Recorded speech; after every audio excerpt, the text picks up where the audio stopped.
Hey everyone, Adam here. I hope you're all doing well. Man, the last 4 or 5 weeks have been a wild ride and it's been really hard. And I wanted to catch you guys up and let you know what's going on. For those of you who have never watched my channel before, my name's Adam. About 7 years ago, I went through a really big health crisis. I deal with vestibular migraine and POTS and uh, visual snow syndrome. And I started making videos during that time to process my own experience, but also to offer some hope to other people who are going through the same thing. Over the course of about 3 years, I healed significantly and got to a place where I was feeling really good and was able to live a really normal life. And while I maybe had a couple bumps in the road during that 4 year period after the 3 years where I experienced a lot of healing, I never had any really major setbacks. But the other week, about 5 weeks ago, I had a migraine, and that migraine turned into just a total crash, a pretty big flare. And I've been digging my way out of that ever since that happened. So about 3 weeks in, I started to feel pretty decent. If you haven't watched any of the videos about that flare, I don't know that you need to, but they're on my channel. You can if you want to. But was dealing with a lot of dizziness and migraine, vestibular migraine and POTS type syndromes. About 3 weeks in, I started feeling better and started to push harder than I should have, partially out of necessity, but the other part was I was just feeling better. I had a work event that I had to participate in. I had to be there. I didn't have a choice. And I had a birthday party for my 3-year-old daughter that I, of course, wanted to be at and needed to help my wife get ready for. And somebody gave me tickets to a concert to go see a band that I really like. So I went and did that with some friends. And I just pushed too hard. And during that time when I started feeling better, it was really interesting. I actually started having some pretty significant trouble falling asleep at night, and then I was still waking up early in the morning. And what I know now is that was anxiety. I think going through this flare really brought to the surface some anxiety that I'd pushed down for a while. And so I was laying in bed, not able to fall asleep because I was anxious. And then as soon as my mind would have the opportunity to think in the morning, I was up and I couldn't go back to sleep. And that turned into some pretty extreme anxiety over this last week. So bad, in fact, that I started feeling pretty disconnected. And I hate to use this word, but I felt pretty derealized. For those of you who know what that is, it's where your brain goes into a protective mode and you feel a little cut off from reality. There's depersonalization and derealization. Derealization is what I typically experience. It's where I'm in more of a dreamlike state. But I started to experience that this last week. And while that's not the most physically difficult symptom that I deal with, it's mentally the worst thing that I've dealt with over my time of dealing with that. I first experienced derealization about 18 years ago, and have experienced it on and off throughout that time. I'm 39 now. So from I think 21 to 39, I've probably had 5 or 6 extended episodes of feeling derealized, and it's not fun. But what I've learned over the years is how to deal with it better.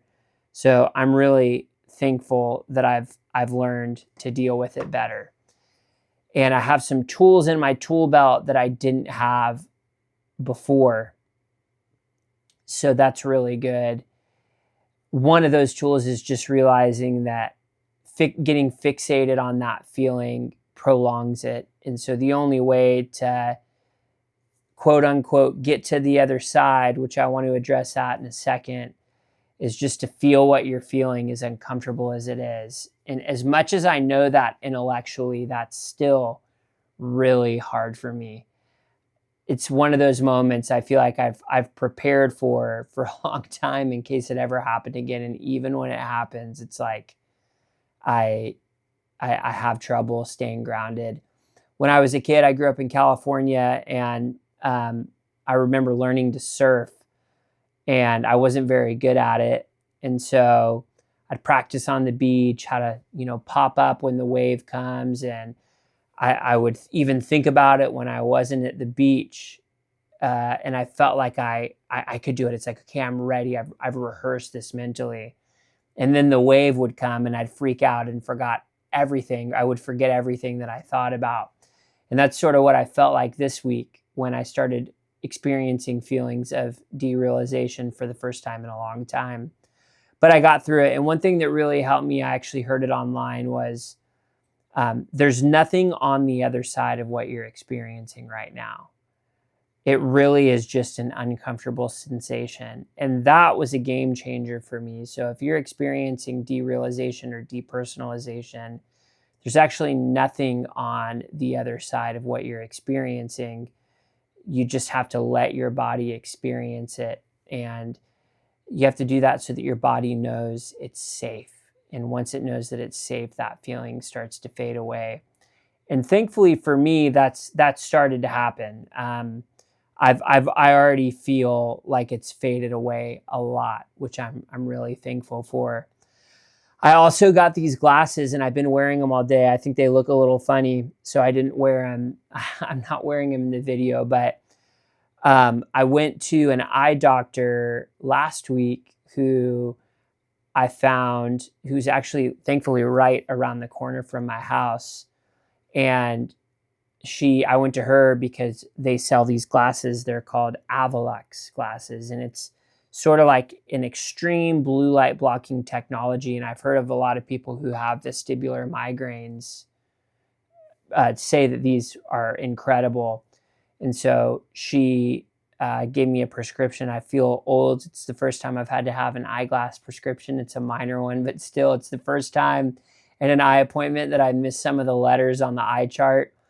But anyway, she gave me a prescription with those on them. And these glasses, guys, I've only been wearing them for about 24 hours. And so take this with a grain of salt. But if you're sensitive to light, look into getting these. These are a total game changer. When I'm not wearing them, I miss them. I feel so much calmer and so much more relaxed with these on. And part of the reason is because I think that so much of the anxiety I experience comes from my eyes. And here's what I mean by that. My eyes, when I'm anxious, are just wide open. The aperture is wide open.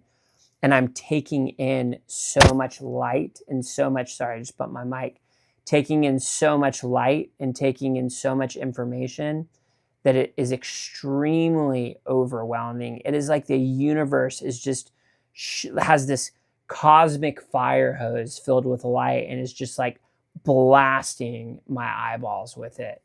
And so these glasses have helped a ton.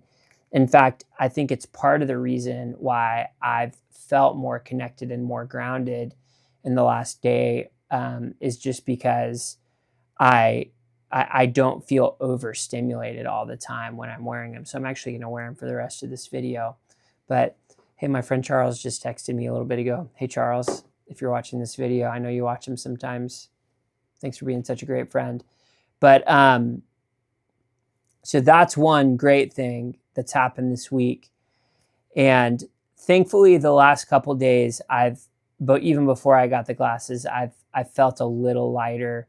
But man, anxiety is such a bitch. And I haven't experienced anxiety like I've experienced this last week in a while.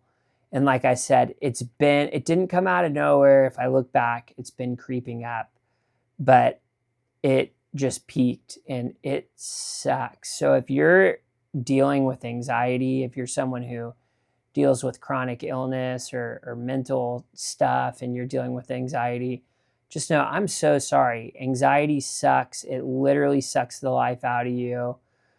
Thankfully, there's things we can do to help our anxiety, but it's really difficult. One of the things I'm going to do is I'm going to start seeing a therapist again. I'm so excited. I found a therapist right down the street from me who is actually in network with my insurance. And so I'm going to start that next week.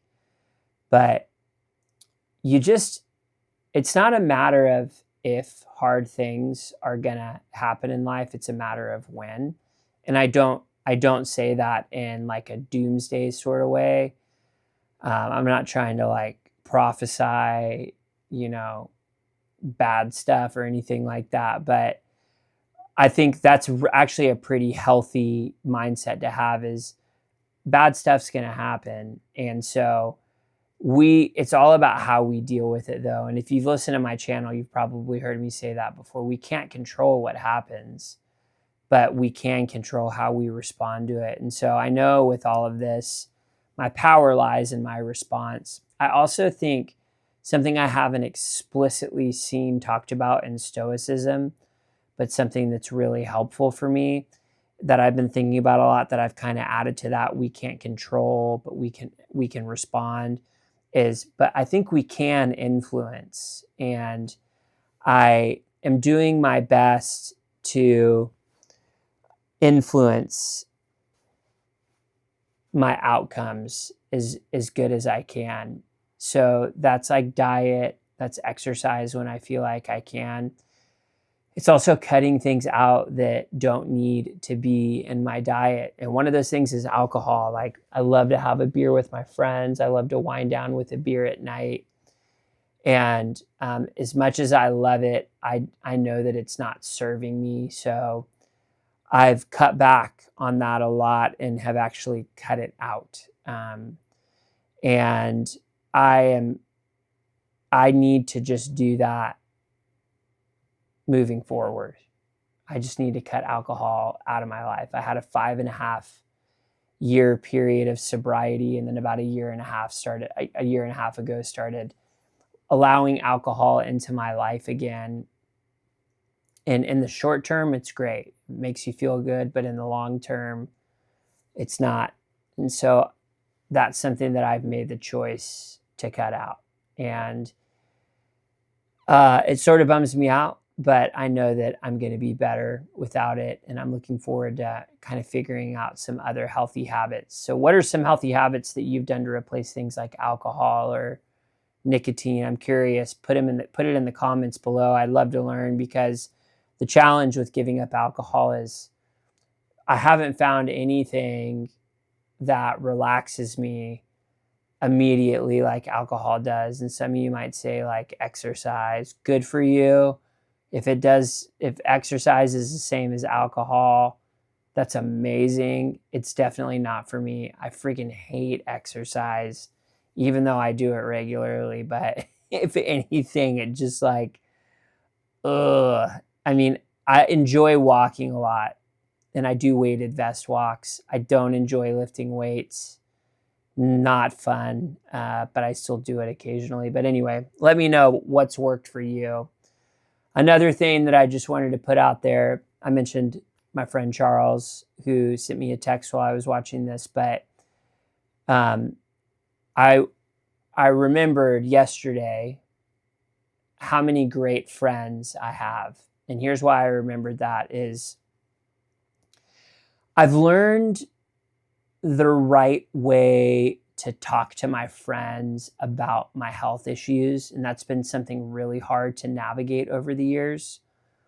But I've learned that there's a way that you can talk to them about it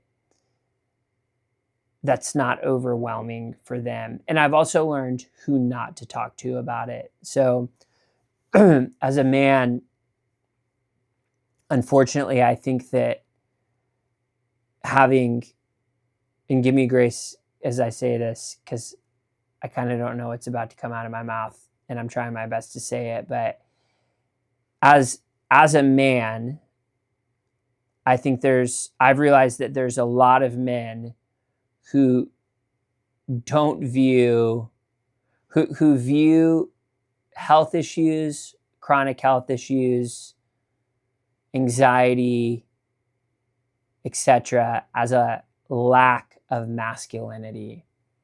So, and if you're vulnerable with those people, they'll say some dumb shit to try to assert their dominance. So, for instance, hey man, how's it going? I haven't seen you in a long time.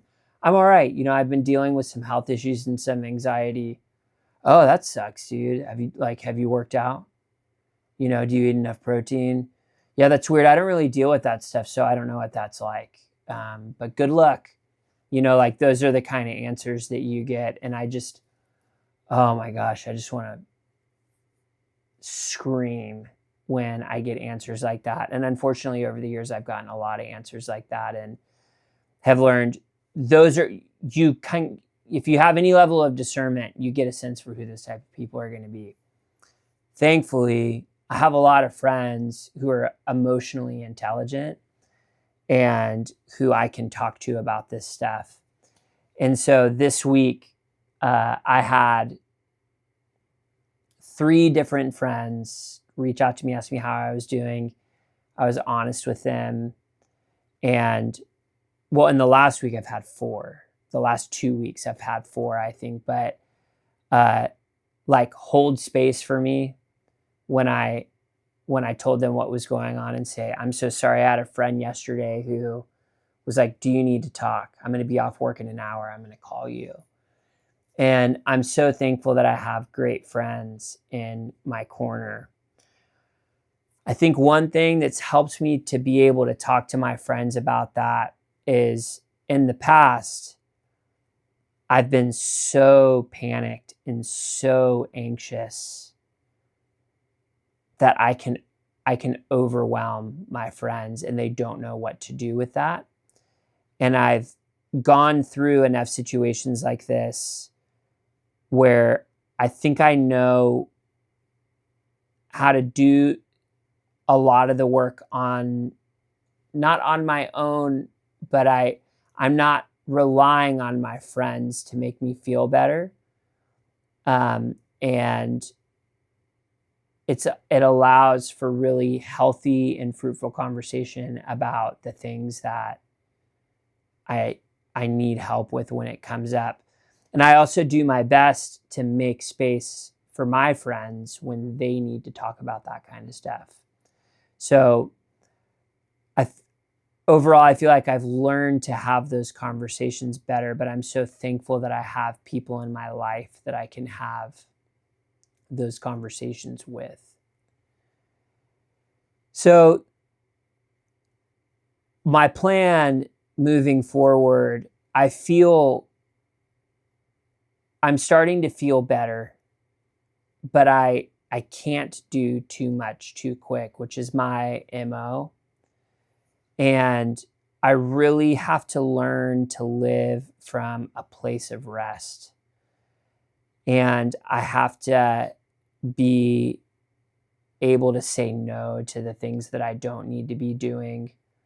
I've had 2 people ask if I could help them with things that were great things this week, and I've just had to say no. One was a friend, and that was hard to say no, especially because the project seemed really fun. But I know I just don't have the bandwidth. Another was a guy who wanted to go out to lunch that I just didn't want to go out to lunch with. So that one was a lot easier. But I know I'm going to have to say no. I know that I'm going to really have to stick with these habits even when I feel better or am having good days. I have to eat better. I'm looking forward to therapy. I've been communicating with my doctor a lot, and my doctor's been a good help. And I'm going to go back on anxiety medication. I've been off anxiety medication for a few years, And part of me feels like I'm oversharing by telling the world that, but I kind of want to share it because I think you got to do what you got to do. And sometimes your brain needs support. And if you got to go on anxiety medication, you got to go on anxiety medication. So my doctor called in a prescription for Zoloft, and I'm going to start that. It's helped me in the past, and I'm thankful that it'll help me manage my anxiety so that I can get through this tough season that I'm in. So, but I want to keep doing the things I need to do, and I'm really interested in establishing habits that help me to live a healthy life. I want to be around for my wife a long time. I want to be around for my kids a long time. And healthy habits will allow that to do so, will allow me to do so. I think that's it for today. I hope everyone's doing well. If you're going through a hard time, you're not alone. Say hey in the comments. I'd love to hear from you, and I'll talk to you later.